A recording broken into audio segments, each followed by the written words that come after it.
Hello everybody, today we'll be talking about another matchup analysis against Chonky Red. A very high requested matchup which I played against 3 times in my MTGO challenge event where I placed 17th. And this is the list I used. What you can see here is 2 Seal Away in the removal slot, 2 Rest in Peace for Mono Black and Soul Flayer mainly. A 3rd Ether Gas, which I think is stellar in the format now, and double Fiend Slayer, which completely slays Mono Black, and is a very nice tool against Rubble Master, Scab Clan Berserker, Mutavault, and Karizev token against Mono Red.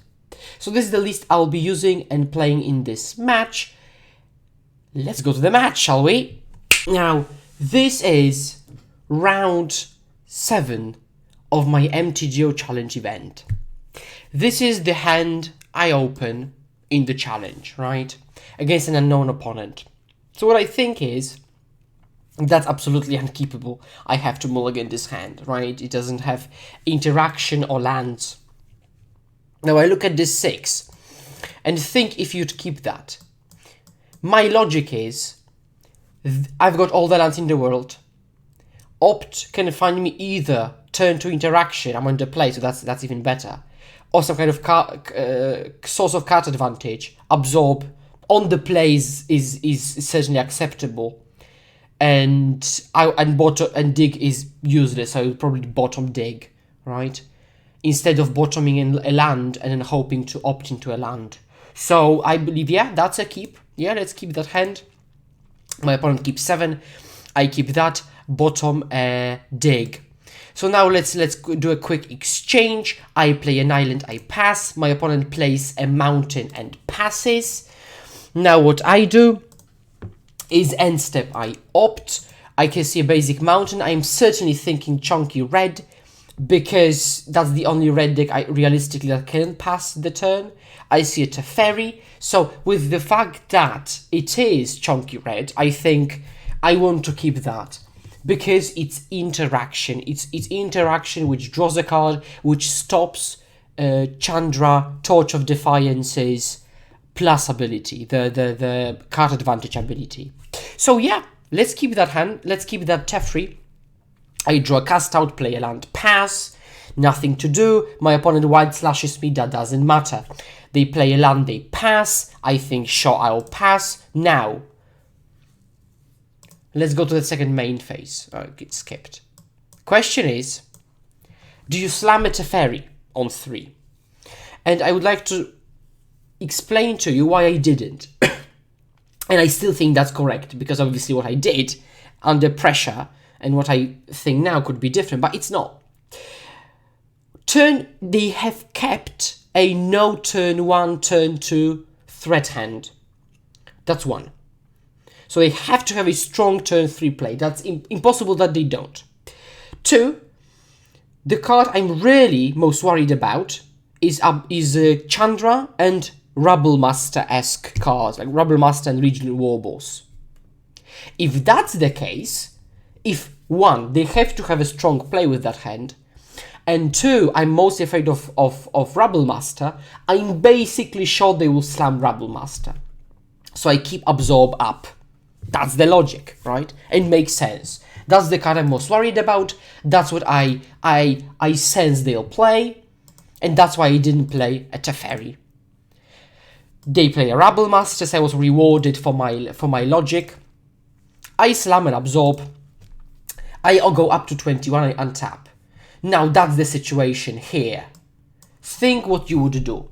There are a few options. 1, hold up a cast out mana. 2, cast Teferi and hold up opt. 3, play an opt, see what happens, then potentially slam a Teferi or not, maybe hold an up and absorb or something. Last one, play a Teferi and play a Castle Ardenvale tapped. Okay, think about it for a moment. Remember what I said. I'm mostly worried about Rubble Master and a Chandra. And the conclusion I came to, and I still like that line, is to play a Teferi up and then play Ardenvale tapped. Why?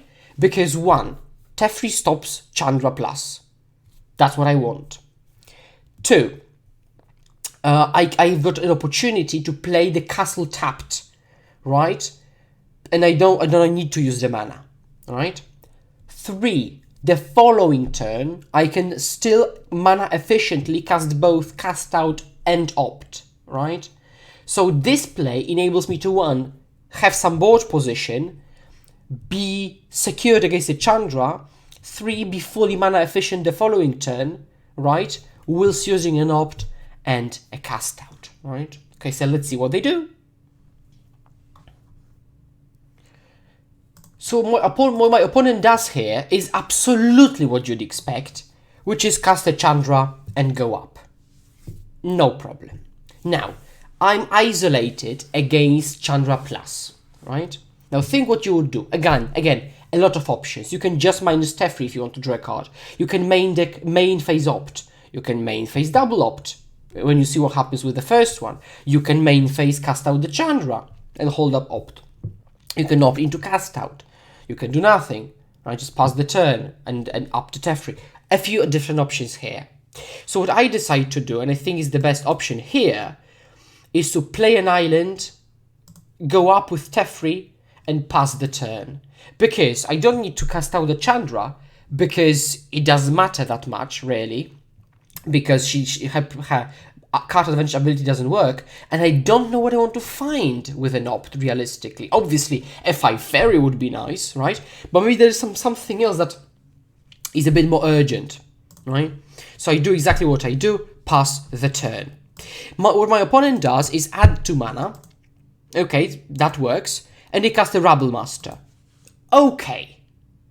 Now, I am past priority. So what I do is I Opt first.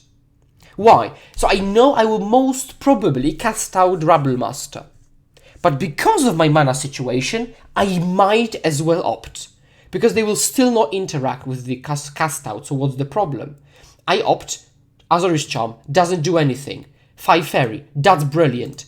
And so I can now cast out before the trigger, they play Chain Wheeler. Okay, now, think if you are in a good situation or not, right? Again, there wasn't, all the lines are not obvious, so I was, a bit stressed right now, okay, how to deal with the situation. I've got 6 mana available, right? Now I'm thinking, I would use the minus and bounce the Chain Whirler, right? But on the other hand, and I could play Tefri minus here, but then I lose Tefri when they recast it. Okay, I could bounce here, play a Tefri, go up, because I'm not afraid of Chandra, and minus it here the following turn. That sounds okay, right? Or just Opt first, right? There are a few options in this spot. And I Opt, okay, and I can see an Absorb. Oh, that's great, because now there is no threat. I can play a Tefri, I can go up, I can play a land untapped Painless, and hold up Absorb. So that's basically the nuts, right? At this point, I'm thinking, woof, I secured the first game of this match in the challenge. They wild slash the Tefri, okay? Normally, to be perfectly clear, normally, I think, yep, dead. That absolutely doesn't matter. However, in this particular situation, this holds up this, right? So it's way more valuable. So I decide to pull the trigger on the Absorb because it's way more, it's way more important. What my opponent follows up with is a Wild Slash to the Tefri. Okay, now they can use the Chandra, and they plus the Chandra for mana again, right? And what they do is play Chain Whirler. Okay, sure. Knock down my Tefri. Verdict. Okay, so what I'm thinking is I can down tick on the Chandra. I can cast a Supreme Verdict and still have an Opt, right? An Opt first, maybe, which makes the board perfectly clear. I still have the castle. I still have the Tefri. Yup, right? So let's do that. I Opt, Syncopate. So do this, do this. And I'm thinking like I'm home at this point. And I think that was a misplay because I'm at 20, I should have paid life. So basically think of what's the worst case scenario right now. Worst case scenario. I was thinking about it. And actually, so something that happened was something beyond my worst case scenario situation. They've got 4 lands. What could they do? I will tell you what. From the 3-card hand, they can play a land. They can play a Chandra, which is a Planeswalker. They can plus it for mana. And they can play a Chain Whirler, which kills my Planeswalker. And now I don't have a board state. And they've got a threat and a walker. Right? So I just quickly cycle the farmland, see what happens. Another land. So I basically think, let's take a draw step. One draw step maybe, right? So I see, okay, let's see what happens. Play, yeah, chump. Another threat. Yup, go. Yeah, yup. Threats, attack me, yup. Create a creature, yup. Okay, that's So I'm thinking, I have to now play this, bounce this, to draw something else to bounce this, to attack Chandra so that she doesn't ult. That's my out here. So that I play for the out. Azorius Charm. I can cycle it, and draw it a fairy, for example. I still have got a land drop, so I can still draw a 3 fairy and kill the Chandra. Nope. So I concede. That's game 1. Welcome to game 2. Now I'm on the play and I have sideboarded. So what I did is, I cut 2 cast out, because I think that's a very inefficient answer to the threats. And I have also cut 4 absorb, which is what I usually do. Because absorb is super inefficient. I want to play to the board, I want to control the game, I've got very good threats, I've got very good answers, and holding up 3 mana counterspell is very bad. And 3 life is actually kind of insignificant, because if they're winning by bashing with big creatures or by using a Chandra ult, you know, or kind of soft locking me with Scab Clan Berserker.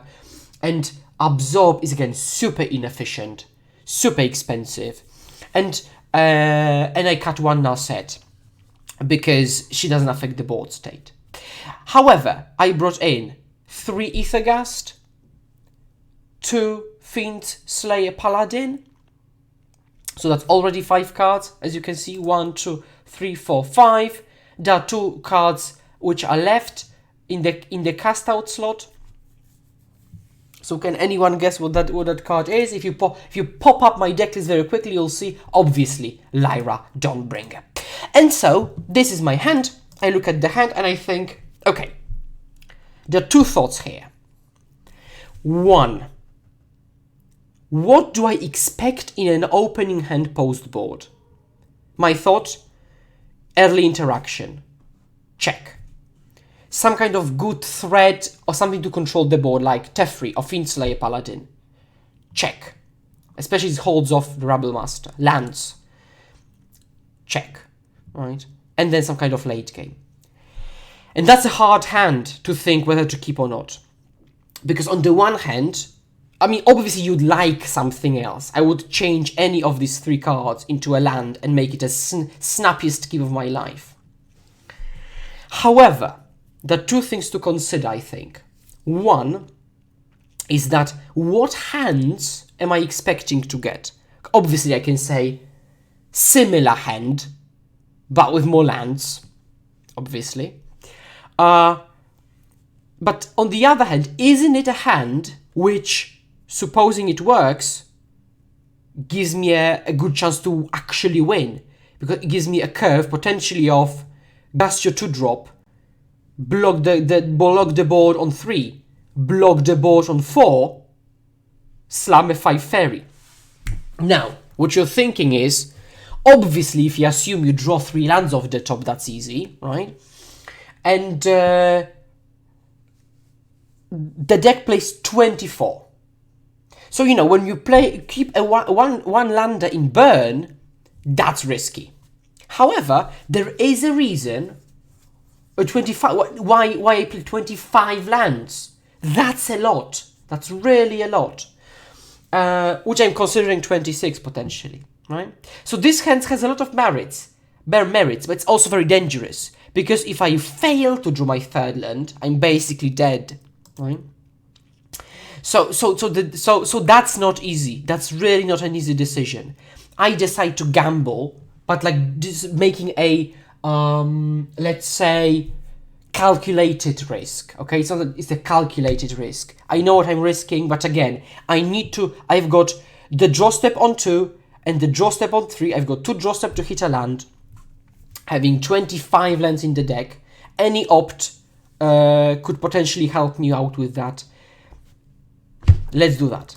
Okay, so let's just see how the game plays out. Tapped, Hallowed Fountain, they play, yeah? Or Irrigated Farmland. So now you can play either this or this. The question is, do you want, and that's actually crucial again with the land sequencing, what's more important? To have turn 2 Gust or turn 3 Paladin? Which one guaranteed is better?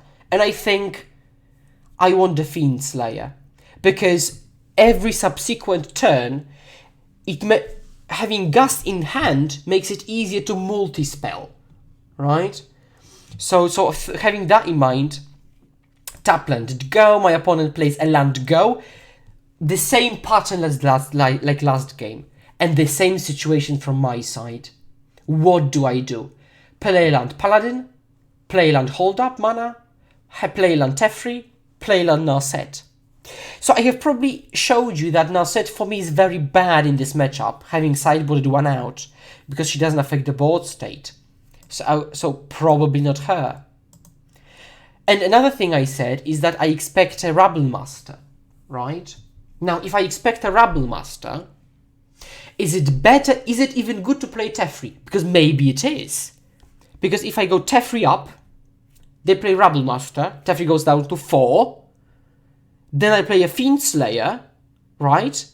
And now Teferi is kind of just alive, right? Or I could just play a Fiend Slayer, they play a Rabble Master, the token has to attack, which the Fiend Slayer eats and gains me 2, right? So this has still only a Rabble Master. Then I can bounce the Rabble Master, right? That sounds a bit more appealing. Let's see what I do, what past me does. And it's exactly that. Oh, thank God. They Bone Crusher me end step. They play a Bone Crusher. This game was difficult. Another decision. So what I'm thinking is, I can either use a Gust, which I'm not happy to do, because it's mana inefficient. I can play a Jace and plus it, right? And that's it. I can Jace and minus to ensure a land drop. Or I can play a Teferi minus Slam, right? Gaining 2 life and losing the 2 life, right? Whilst drawing a card to potentially propel me to the land drop. So as I was thinking about Jace, then I decided to play a Teferi, right? Doing exactly that. I draw a Lyra, okay. Now let's see what my opponent does. I unfortunately didn't draw a land, they play a Mutavault. And as you can expect, and you should always expect that, Chandra on 4. Now my opponent pluses for mana, and then uses the Bone Crusher to kill Teferi. Woof. Okay, so the same as last game, right? Everything was going basically like I wanted, and now the House of Cards is slowly falling down. I don't draw a land, right? And that's a problem. So I'm thinking, okay, I can attack here, right? And because remember, Chandra minus can kill the Fiend Slayer. So if I do it, they would have to sacrifice her to kill the Fiend Slayer. I gain 2 life. And I can hold up Syncopate, right? So they don't add anything to the board. I can play a Jace plus, right? And do the same thing. Or leave it to block the Mutavault. Or I can play a Jace minus to hit a land drop and still do that thing. Or use a Gust on Chandra. Or use an Narset to find maybe another Gust. Plethora of options. At this point, what I consider doing the most is prioritizing land drops. Look at this hand. This hand is unbeatable. Okay, this is a blue giant hand. It's unbeatable. But what's the bottleneck? The bottleneck is mana, right? If I use him and get the land, the following turn I can play Teferi and Aethergast, for example, right? So, and that's crucial. Start multi-spelling and play a threat after threat. And so, I play a Jace, I minus, my opponent splits like that, which I'm super happy about because I would have taken a land anyway, so I choose pile 1. Unfortunately, I can't play a land and opt. I attack with Chandra so that she cannot downtick on him, on the Fiendslayer. Now my opponent plays a creature, doesn't matter. Then they play a Chain Whirler, doesn't matter, but it shrinks my Fiendslayer. Then they tick up for mana. Then they animate Mutavault and they kill Jace.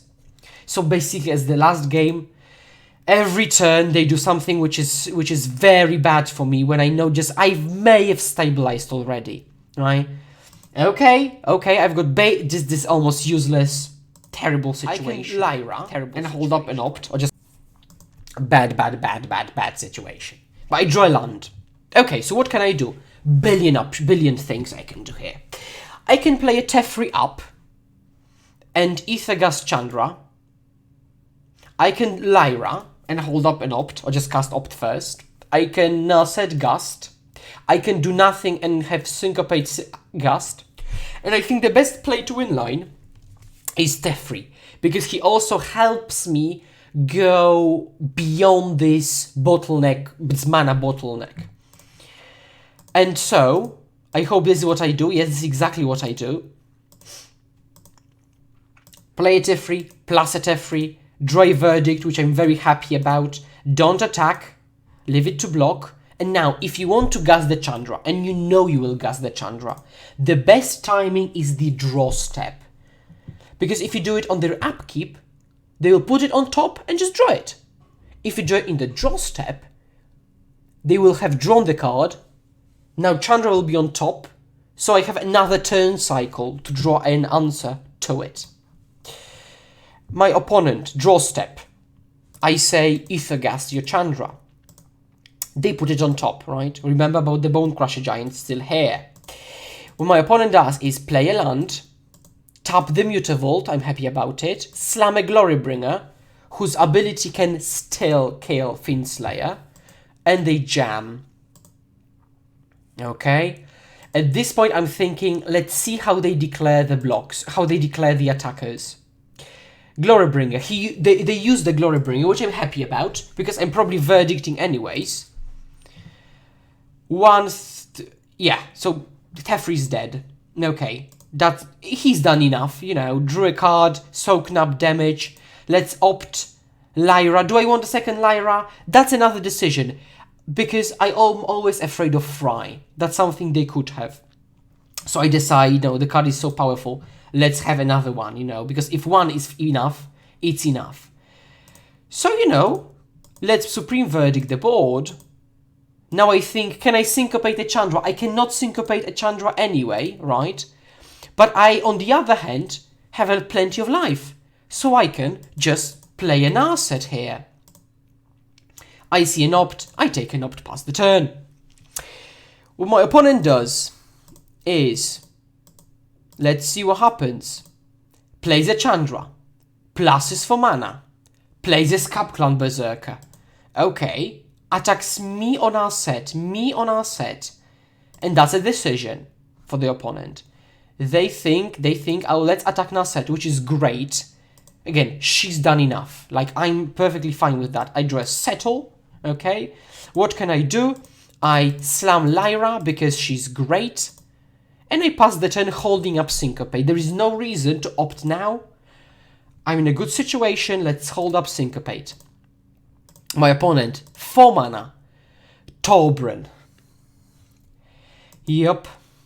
Right? Torbran adds 2 damage on top of any damage that will be dealt by a red permanent. So Chandra's minus deals 6 deals 6, right? But they've already plussed it, so woof.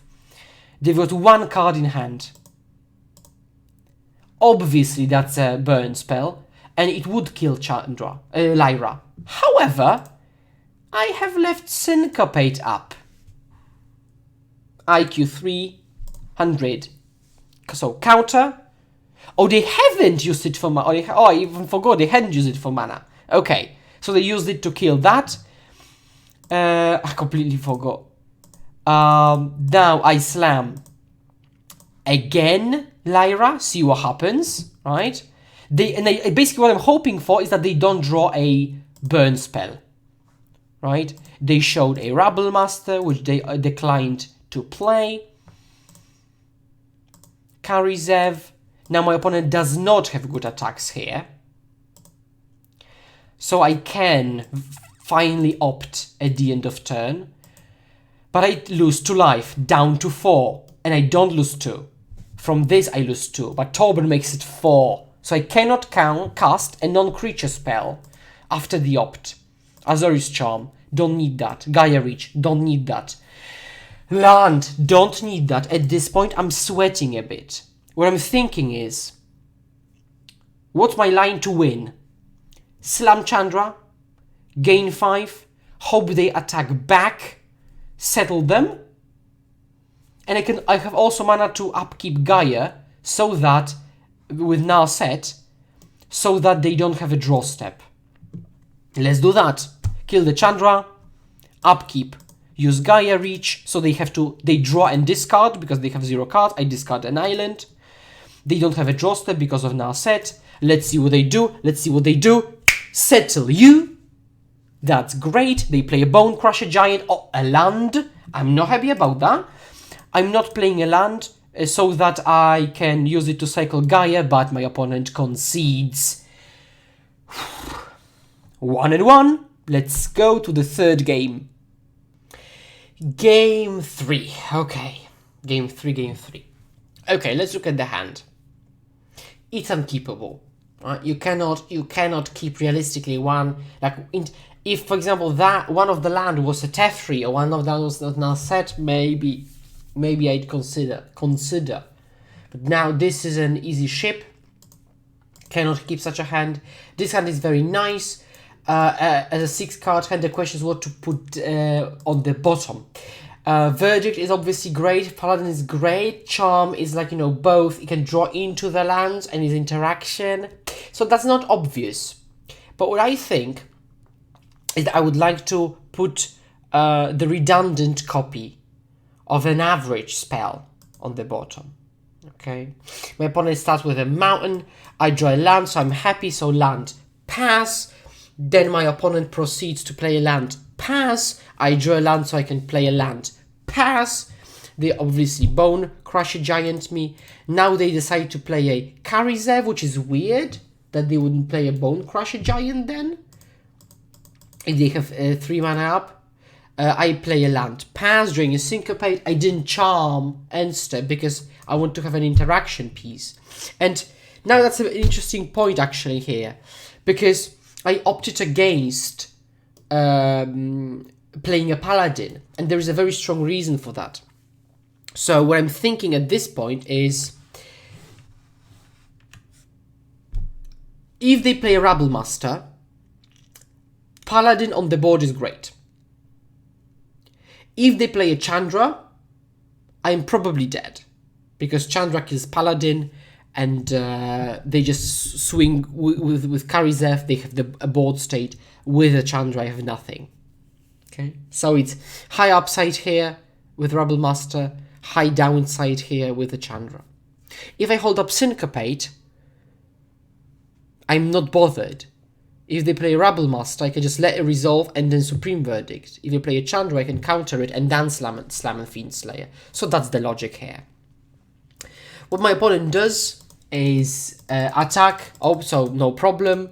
Then they proceed to now, again, holding 1 mana up, to cast a Bone Crusher Giant. So then I think, oh, so I'll just slam Verdict. But now then, it's a good point to cycle Azorius Charm. because I won't be interacting with the board state for now, because I will sweep. Play a land, draw an opt, play a land, Supreme Verdict, pass. Now let's see what they do. What they do is play Rabble Master, create a token, slam. Go ahead, 3 cards in hand. That's an interesting draw, and that's a very good draw, because now I can play a Plains and hold up Ethergust. Yep, that's great. Let's do that, yeah. Plays a land. Plays a Torbrin. Okay, sure. That's not that big of a deal. I can still always block the goblins with first strike. I will take some damage because they will attack me for 3, but it's fine. If they want to attack with the Rabble, they won't attack with the Rabble Master, because I can first strike kill it. If they played a Embercleave, I've got the Gust and the Syncopate. If they attack with Torbrin, then I can also Gust it. So I'm not really bothered by anything really. Opt main phase, but there is an argument to still hold up counter magic for some kind of shenanigans here, right? If they wanted to lightning strike me for 5, for example. Teferi, playing to the board state. Yes. A removal spell. So now I can either play this, hold up this, right? But if they only attack with goblins, then that's useless. So then I think I'd rather probably just play this and hold up any of the rest, you know, because I play to the board. In case they have something rubbish in their hand, like lands, let's say, or wild slashes, I can just set them back. They could have a fry, because if they have so many lands and they don't play follow-up, so they either are like overloaded on 5-drop and 6-drops or something like that. 5-drop, they don't play 6-drops. Or they have some kind of fry effects. I draw Lyra. Okay, sure, no attacks. Then they play another land. Okay, they might be flooded, but again, the fry read might be there. And the same situation, they attack, I block. And then end step, I decide to can keep playing the tempo game. Let's Ethergust the Torbrin. Teferi dying is absolutely irrelevant because he's done his job. Now, as you remember, I thought that they could have a fry. But the problem with that is, what do I do with that information? And realistically, I do nothing. Because how else can I really play around a fry? Realistically. And am I going to wait until I draw a Jace? One-off. An asset? One-off. That's tough, right? The best other situation is play a Teferi, play a Lyra, so they cannot fry end step, then their turn, gust it on top, and then untap with Lyra. But then she will also die the following turn. So, you know, and Lyra has a huge upside if they don't have a fry. They do have a fry, obviously, but if they didn't, then that would be great. If they hadn't played it, I would have pulled ahead very nicely. Same situation, go to blocks, yeah. Land.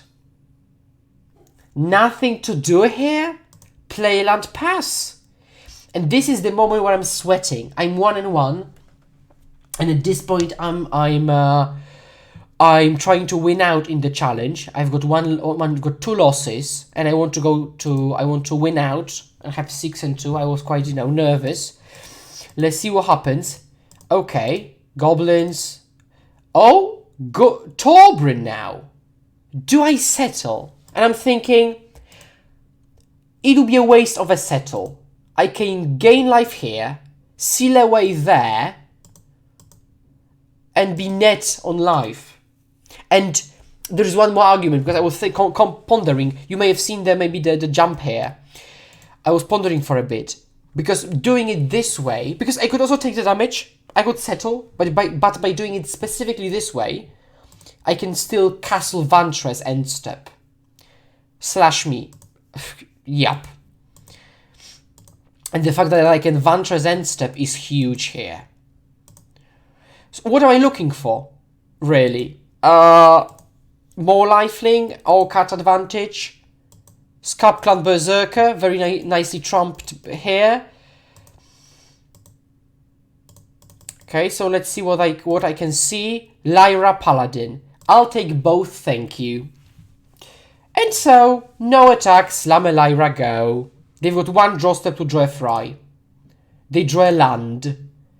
Create a token, a double block. They have to attack because of Goblin. Rubble Mask, they block both. Now I can play Fiend Slayer and hold up Syncopate or Settle. Now is the moment to turn the corner and start attacking with Lyra. Because I've got two creatures to hold off the ground. My opponent plays a land. Unfortunately for them, I double block the token to gain more life. I can dig main phase, so I do exactly that. So let's dig main phase. Yeah, Teferi Charm. I can cast both if I do it this way, right? So like so now at this point I feel confident that it's kind of academic at this point. What happened there? I think I cycled this instead of playing this. And I burned a mana, and I cannot now cast that. So that may have been a misclick. I hope that doesn't punish me. And it doesn't, because I finished at 32 life, and my opponent concedes. Yeah, and that does it. That really does it for that video. So thank you very much, everybody, for watching. And remember to click the like, subscribe, click the notification button, retweet, share. Follow me on Twitter. Ask me any questions here on YouTube, or maybe on Twitter. I feel free to ask any questions. I'm happy to explain any and everything. And remember, play Islands in Front and everything will be great. Cheers.